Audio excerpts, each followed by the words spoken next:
Friends எல்லாருக்கும் வணக்கம். Welcome to Google இல்லம் சேனல். இன்றைக்கி என்ன வீடியோ பார்க்க போகிறோன்னா, நம்மளோட சப்ஸ்கிரைபர் சிஸ்டர் வந்து 8000 தான் சம்பளம், அதில் எப்படி சேமிக்கலாம் அப்படின்னு சொல்லிட்டு கேட்டிருந்தாங்க. அவங்களுக்கான ஒரு வீடியோ தான். கண்டிப்பாக இது எல்லாருக்குமே யூஸ்ஃபுல்லாக இருக்கும். வாங்க இப்போ வீடியோ பார்க்கலாம். நம்ம எவ்வளவு சம்பாதிச்சாலும் சரி, சேமிப்பு அப்படிங்கிறது ரொம்ப ரொம்ப முக்கியம். என்ன காரணம் அப்படின்னா, கொஞ்சம் கொஞ்சமாக நம்ம சேமித்து வைக்கும்போது அது ஒரு பெரிய தொகையாக இருக்கும்போது நம்மளோட கஷ்டத்தில் அந்த சேமிப்பு மட்டும்தான் உதவும். ரெண்டாவது விஷயம், பட்ஜெட் அப்படிங்கிறது அதுவுமே வந்து ரொம்ப முக்கியமான விஷயம். ஒரு விஷயம் பண்ணுறோம் அப்படின்னா பிளானிங்கும் பட்ஜெட்டும் இல்லாமல் பண்ணோம் அப்படின்னா, எந்த ஒரு பிளானுமே இல்லாமல் பண்ணும்போது அது நம்ம எவ்வளவு செலவு பண்ணுறோம் என்ன ஏதுங்கிறது எதுவுமே தெரியாது. அதனால் நீங்கள் எந்த செலவு பண்ணாலும் என்ன விஷயம் பண்ணாலும் இவ்வளோ பட்ஜெட்குள்ளே நான் பண்ணணும் அப்படின்னு ஒரு பட்ஜெட் போடுங்க, ஒரு பிளான் பண்ணுங்கள். அதை வந்து எப்படி அந்த பட்ஜெட்குள்ளே கொண்டுட்டு வரலாம் அப்படிங்கிறதையும் யோசிங்க. எப்போதுமே 10,000 சம்பளம், 8,000 சம்பளம், எவ்வளவு சம்பளமாக இருந்தாலும் வரவு நம்மளுக்கு எவ்வளவு வருது, செலவு எவ்வளவு எல்லாத்தையும் தெரிஞ்சுட்டு அந்த வரவுக்குள்ளே தான் வந்து நம்ம செலவு பண்ணணும். வரவுக்கு மீறின செலவு எப்போதுமே இருக்கக்கூடாது. ஏன்னா வரவுக்கு மீறிய செலவுன்னா அது நம்ம கடனை தான் வந்து அதிகமாக்கும். 10,000 சம்பளம் வருது அப்படின்னா அந்த 10,000 எப்படி நம்மளோட செலவை வந்து கட்டுக்குள்ளே கொண்டு வந்து அதில் எப்படி சேமிக்கலாம் அப்படிங்கிறதையும் வந்து நீங்கள் வந்து ஒரு பிளான் பண்ணணும். ஒரு பட்ஜெட் மாதிரி போட்டு அதுக்குள்ளேயே நம்மளோட செலவுகளை வந்து கொண்டுட்டு வந்துடணும். 8,000 சம்பளம் மட்டும்தான் அந்த சகோதரி சொல்லியிருந்தாங்க. வீடு வந்து வாடகை வீடா இல்லை ஓன் ஹவுஸா அப்படின்னு நம்மளுக்கு எதுவுமே தெரியாது. நான் வந்து வாடகை வீடாக இருந்தாலும் சரி, சொந்த வீடாக இருந்தாலும் சரி, ஒரு காமனான பிளான் வந்து சொல்லியிருக்கேன். இந்த மாதிரி வந்து ட்ரை பண்ணி பாருங்கள். நம்ம பெண்கள் வந்து எவ்வளவு சம்பளம் வந்தாலும் எதுலையெல்லாம் சேமிக்கலாம் அப்படின்னா, இந்த 4 விஷயங்களில் தான் வந்து நம்மளால் சேமிக்க முடியும். என்ன அப்படின்னா, வீட்டு வாடகை கொடுக்குறோம் அப்படின்னா கம்மியான வாடகை உள்ள வீடாக பார்த்து, அதே போல் நமக்கு கம்ஃபர்டபுளாக இருக்காங்கிறது பார்க்கணும். இல்லைன்னா மேக்ஸிமம் லீஸுக்கு வந்து கிடைக்குதா அப்படின்னு பார்த்து அந்த அமௌண்ட்டை ரெடி பண்ணி பார்த்தோம் அப்படின்னா, லீஸுக்கு பார்த்துட்டு நம்ம போனோம் அப்படின்னா வாடகை கொடுக்குறது நம்மளுக்கு மந்த்லி ஒரு ப்ராப்ளம் இருக்காது. இது மாதிரி ட்ரை பண்ணி பாருங்கள். கம்மியான இப்போ வந்து ஒரு 5,000 வீட்டு வாடகை கொடுக்குறீங்கன்னா ஒரு 3,500 வீட்டு வாடகை கொடுக்குறது மாதிரி வீடு கிடைக்குதா அப்படின்னு பாருங்கள். கொஞ்சம் அமௌண்ட் புரட்ட முடியும் அப்படின்னா மேக்ஸிமம் லீஸுக்கு வந்து ட்ரை பண்ணி பாருங்கள். இது வந்து ஒவ்வொரு மாதமும் நம்ம வாடகை கொடுக்குற டென்ஷனும் இருக்காது. அந்த வாடகைங்கிற அமௌண்ட்டு நம்மளுக்கு மிச்சமாகும். இப்போது ஒரு நகையே நீங்கள் அடகுல வச்சுட்டு வீடு வந்து லீஸுக்கு பார்க்குறீங்கன்னா ஒவ்வொரு மாதமும் வாடகை கொடுக்குற அந்த அமௌண்ட்டை வந்து நம்ம மாதம் நகைக்கு கொடுத்து திருப்பிடலாம். ஸோ அதனால் மேக்ஸிமம் இந்த மாதிரி ட்ரை பண்ணுங்கள். அதே போல் ஒவ்வொரு நாளாக இருந்தாலும் சரி, நீங்கள் மாதம் வாங்கினாலும் சரி, மளிகை ஒரு பட்ஜெட் போடுங்க, ஒரு லிஸ்ட்டு போடுங்க. என்ன இருக்குது, இல்லை எங்கே வாங்கலாம், எங்கே வாங்கினா நமக்கு வந்து பெனிஃபிட்டாக இருக்கும். ஒரு 2,000 மளிகை பொருள் வாங்குகிறோம் அப்படின்னா ஒரு 1,800 நம்மளால் வாங்க முடியுமா அப்படின்னா, ஏன்னா அந்த 200 வந்து நம்மளுக்கு சேமிப்பாக இருக்கும். அதே போல் தான் பால், கேஸ் எல்லாம் மேக்ஸிமம் வந்து இப்போது 1 மாதம், 1.5 மாதம், 2 மாதம் வரைக்குமே யூஸ் பண்ண பழகிக்கிட்டீங்க அப்படின்னா மாதம் வந்து நம்ம கேஸ் வந்து 1,000 2 மாதத்துக்கும் டிஃப்ரென்ஸ் இருக்குது. நம்ம பண்ணுற சின்ன விஷயங்கள் மூலமாக தான் நம்மளால் சேமிக்க முடியும். இந்த 4 விஷயங்களில் எவ்வளவு சேமிக்கலாம், எப்படியெல்லாம் சேமிக்கலாம் அப்படின்னு சொல்லியிருக்கேன். குறைவான சம்பளம் வாங்குறவங்க எல்லாருமே வந்து ட்ரை பண்ணி பாருங்கள். முதல் விஷயமா வீடு வந்து நீங்கள் வந்து கிராமங்கள்லாம் இருக்கிறீங்கன்னா மேக்ஸிமம் ஒரு 2,500 3,000 வீடு வாடகை இருக்கிற மாதிரி பார்த்துக்கோங்க. ஏன்னா 8,000 தான் சம்பளம் அப்படின்னு சொல்லியிருந்தாங்க அந்த சகோதரி.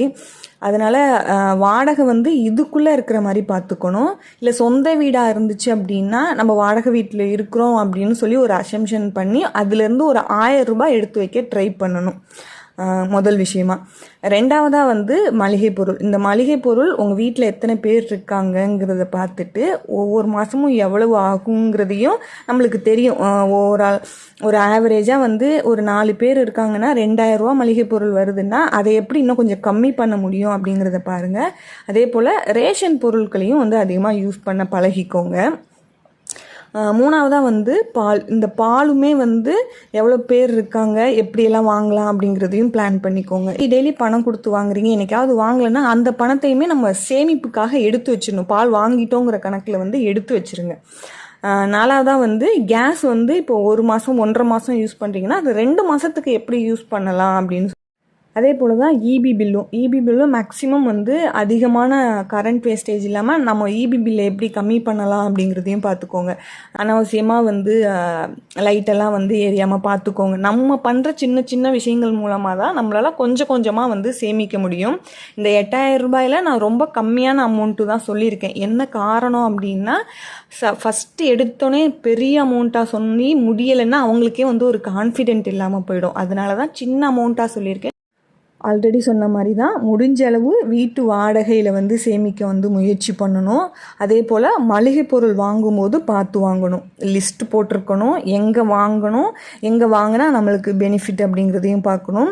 காய்கறி நான்வெஜ் வாங்கும்போது, இப்போ காய்கறி வாங்குறீங்கன்னா சந்தைங்களில் வந்து வாங்குறது பெஸ்ட்டு. ஏன்னா ஒரு 150 ரூபாயிலேருந்து 200 ரூபாய்க்குள்ளே நம்மளுக்கு அந்த ஒரு வாரத்துக்கான பட்ஜெட்குள்ளே வந்து நம்மளால் காய்கறி வாங்கிட முடியும்.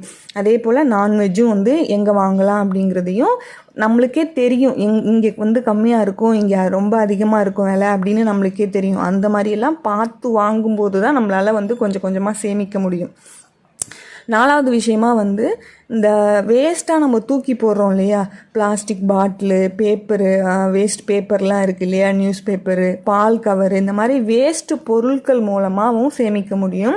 அதையெல்லாம் சேர்த்து வச்சு நீங்கள் எடைக்கு போடும்போது ரொம்ப வேண்டாம், ஒரு மினிமமாக 50 ரூபா வச்சுக்கோங்க. அந்த 50 ரூபா உங்களோட சேமிப்புக்காக வச்சுக்கோங்க. இதெல்லாம் சேர்த்து வைக்கும்போது பால் கவர்லாம் ஒரு கிலோ வந்து 25 ரூபாயிலேருந்து 30 ரூபா வரைக்கும் வந்து எடுத்துக்கிறாங்க. அதே மாதிரி பாட்டில்லாம் வந்து நீங்கள் ரோட் சைடில் கொடுக்குறத விட அந்த கடைங்களாக இருக்கும், அந்த கடைகளில் கொடுக்கும்போது அங்கே வந்து நம்மளுக்கு ஒரு கிலோ ரேட்டுக்கு 8 ரூபா, 10 ரூபா, 15 ரூபான்னு கடைங்களில் வந்து எடுத்துக்குவாங்க. ரோட் சைடில் வந்து நிறைய பேர் என்ன பண்ணுறாங்கன்னா 20 ரூபா 30 ரூபாய்க்கு மொத்தமாக இருக்கிறது எல்லாத்தையுமே எடுத்துக்குவாங்க. இந்த மாதிரி வேஸ்ட்டாக இருக்கிறதெல்லாம் குப்பைகளில் தூக்கி போடாமல் மேக்ஸிமம் வந்து வேஸ்ட் பேப்பர் வாங்குறவங்க கிட்ட வந்து போட்டுட்டீங்க அப்படின்னா இதுலேருந்து ஒரு 50 ரூபா வந்து சேமிங்க. மாதத்துக்கு 50 ரூபா வந்து முடிஞ்ச அளவுக்கு ட்ரை பண்ணி பாருங்கள். அடுத்ததாக இப்போது வேறு என்னென்ன சேமிப்பெல்லாம் பண்ண போகிறோம் அப்படிங்கிறத பார்க்க போகிறோம். டெய்லி சேமிப்பில் வந்து டெய்லி வந்து 8 ரூபா எடுத்து வைக்க போகிறோம். 8000 ரூபாய் சம்பளத்தில் நீங்கள் ஒவ்வொரு நாளும் வந்து 8 ரூபா, இது ரொம்ப கம்மியாக சொல்லியிருக்கேன். ஆல்ரெடி சொன்ன மாதிரி தான், நிறைய அமௌண்ட்டாக இருந்து உங்களால் சேமிக்க முடியலன்னா கான்ஃபிடென்ட் இல்லாமல் போயிடும். அதனால தான் கம்மியான அமௌண்ட்டாக சேமிச்சிங்க அப்படின்னா உங்களுக்கே வந்து உங்கள் மேலே ஒரு கான்ஃபிடென்ட் வரும், நம்மளாலேயும் முடியும் அப்படின்னு நம்புவீங்க. டே 1 இன்றைக்கி ஸ்டார்ட் பண்ணுறீங்கன்னா இன்றைக்கி 8 ரூபா, நாளைக்கு 8 ரூபான்னு 30 நாளும், ஒரு மாதத்துக்கு ஃபஸ்ட்டு இதை ட்ரை பண்ணுங்கள். 30 நாளும் வந்து 8 ரூபாயாக எடுத்து வைக்கும்போது 30 நாள் எவ்வளோ சேமிச்சு இருப்பீங்க அப்படின்னா 240 ரூபாய் சேமிச்சிருப்பீங்க. இந்த 8 ரூபாயை அடுத்த மாதம் ஒவ்வொரு நாளும் 10 ரூபாங்கிற மாதிரி மாற்றிக்கோங்க. கொஞ்சம் கொஞ்சமாக வந்து உங்களோட சேமிப்பை வந்து அதிகமாக்கிக்கோங்க. ஸ்டார்டிங்கில் கம்மியாகவே வந்து சேமிக்க பழகிக்கோங்க. ஏன்னா அப்போ தான் அது பழக்கமாக மாறும். அந்த மாதிரி மாறும்போது நம்ம டெய்லி வந்து சேமிக்கிறதுக்காக என்ன பண்ணலாம் அப்படிங்கிறத யோசிக்க ஆரம்பிச்சிடுவோம். இப்போ டெய்லி சேமிப்பில் 240 ரூபா சேமிச்சிருப்போம். 2வது விஷயமா நீங்கள் மளிகை பொருள், இந்த மளிகை பொருள் வாங்கும்போது நீங்கள் டெய்லி வாங்கினாலும் சரி, மாதம் வாங்கினாலும் சரி, 100 ரூபாயிலிருந்து 150 ரூபா வரைக்கும் எப்படி சேமிக்கலாம் அப்படின்னு பாருங்கள். இப்போ நீங்கள் டெய்லி வாங்குறீங்கன்னா அந்த டெய்லி வாங்குறதுலேருந்து ஒரு 10 ரூபா வந்து சேமிக்க முடியுதான்னு பாருங்கள். அட்லீஸ்ட் டெய்லி முடியலைனாலும் ஒரு நாள் விட்டு ஒரு நாள் வந்து இந்த மாதிரி வாங்குகிற பொருள்கள்லேருந்து டெய்லி வந்து ஒரு 10 ரூபா சேமிக்க முடியுதா, ரவுண்ட் ஆஃப் பண்ணி நம்மளால் எடுத்து வைக்க முடியுதான்னு பாருங்கள். அதை பழக்கமாக்கிக்கோங்க. 100லேருந்து 150 ரூபா வந்து இந்த மளிகை பொருளில் சொல்லியிருக்கேன். 2வதாக வந்து நம்ம வாரம் வாங்குகிற நான்வெஜ், இந்த வாரம் வாங்குகிற நான்வெஜ்ஜில் ஒரு 50 ரூபா வந்து சேமிக்க முடியுதான்னு பாருங்கள். காய்கறி வாங்குறீங்கன்னா அதில் ஒரு 25 ரூபா, நான்வெஜ் வாங்குறீங்கன்னா அதில் ஒரு 25 ரூபா வந்து சேமிக்க ட்ரை பண்ணுங்கள். இப்போ 4 வாரங்கிறப்ப இதில் வந்து நம்மளால் ஒரு 200 ரூபா வந்து சேமிக்க முடியும். 3வதாக வந்து வாட்ரு பாட்டில், அந்த வேஸ்ட்டு பேப்பர்லாம் போடுறோம் இல்லையா எடைக்கு, அது மூலமாக ஒரு மாதத்துக்கே 50 ரூபா வந்து கிடைக்குதா அப்படின்ட்டு பாருங்கள். இதில் மொத்தமாக நம்ம எவ்வளவு சேமிச்சிருப்போம் அப்படின்னா டெய்லி சேமிப்பில் வந்து 240 ரூபா சேமிச்சிருப்போம். அது போக மளிகை பொருளில் வந்து சேமிக்கிறது 150, இரநூறுபா வந்து இந்த காய்கறி நான்வெஜ்ஜில் வந்து வாரம் 50 ரூபா சேமிக்கும் போது 200 சேமிச்சிருப்போம். இந்த வேஸ்ட்டு பொருள்லாம் இடைக்கி போடும்போது 50 சேமிச்சிருப்போம். மொத்தமாக வந்து 640 வந்து நம்ம சேமிச்சிருப்போம் ஒரு மாதத்துக்கு. முதல் மாதங்கிறதுனால நான் ரொம்ப கம்மியான அமௌண்ட், இந்த 8000 சம்பளத்துக்குள்ளே கண்டிப்பாக சேமிக்கணுங்கிறதுக்காக இந்த அமௌண்ட் சொல்லியிருக்கேன். இது கண்டிப்பாக முடியும். அதனால் ட்ரை பண்ணுங்கள். முடியாதது அப்படிங்கிறது கிடையவே கிடையாது. எதுவுமே முயற்சி தான் நம்மளை வந்து அடுத்த கட்டத்துக்கே கொண்டுட்டு போகும்.